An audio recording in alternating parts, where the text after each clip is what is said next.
আসসালামু আলাইকুম। আজকে আপনাদেরকে দেখাবো লিহাই জর্জ স্নেকার রেলওয়ে। খুবই সুন্দর পরিবেশ।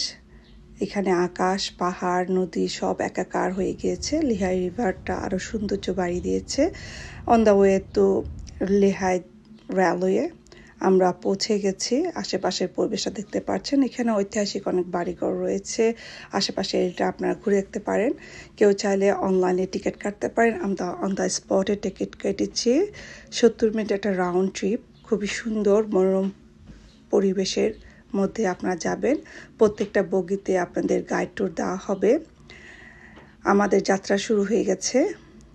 এটা হচ্ছে লিহাই রিভার। খুবই সুন্দর আকাশ, নদী আর পাহাড়, গাছপালা সব একাকার হয়ে গিয়েছে সৌন্দর্য। যারা লেহাই যাবেন অবশ্যই লেহাই জর্জ রেলওয়েতে অবশ্যই চড়বেন। 1897 সাল থেকে এই রেল রুট চালু হয়েছিল। অনেক ইতিহাস আছে এই রেল রুট নিয়ে। আমরা যখন যাচ্ছিলাম তখন মনে হচ্ছিল যেন চট্টগ্রামের রেলওয়েতে আমরা চড়েছি। চট্টগ্রাম এবং সিলেটের রাস্তাগুলো ঠিক এই ধরনের পাহাড়, চা বাগান, গাছপালা সব কিছুই বারবার মনে পড়ছিল যেন আমরা চট্টগ্রামে যাচ্ছি।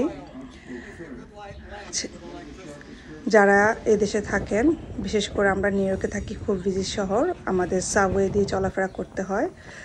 যে উপরের ট্রেনগুলো কেমন চলতে, আশেপাশে মানুষ দেখা যায়, দেখতে পাচ্ছেন অনেক টুরিস্ট আছে। আমরা একের পর এক রাস্তা পার হয়ে যাচ্ছি। ট্রেন কেমন, যাওয়ার পথে অনেক পাহাড় ছিল, অনেক ঝর্ণা ছিল মাঝখানে। তো আমাদের রাউন্ড ট্রিপ শেষ হয়ে গেছে, আমরা চলে এসেছি। দুপুরে লাঞ্চটা করার জন্য আমরা লিহাই রিভারের পাশে একটা পার্ক আছে, লিহাই পার্ক স্টেট পার্ক, খুবই সুন্দর। ওখানে আমরা লাঞ্চটা করেছি। তারপর বাচ্চাদেরকে নিয়ে চলে আসলাম নদীর পাড়ে। পাথরের নদী, এই জন্য সিলেটে যারা জাফলংয়ে গেছেন তারা বুঝতে পারবেন। ঠিক জাফলংয়ের মতো পাথরের নদী, খুবই সুন্দর।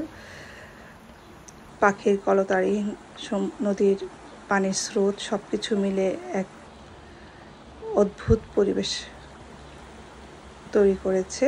যারা যাবেন অবশ্যই ভিজিট করবেন এই লিহাই রিভার। খুবই সুন্দর, আমরা তো খুব এনজয় করেছি। যারা অবশ্যই পেনসিলভেনিয়াতে যাবেন তাদের তালিকার মধ্যে লিহাই জর্জ স্নেকার রেলওয়েটা রাখবেন। তো ধন্যবাদ সবাইকে।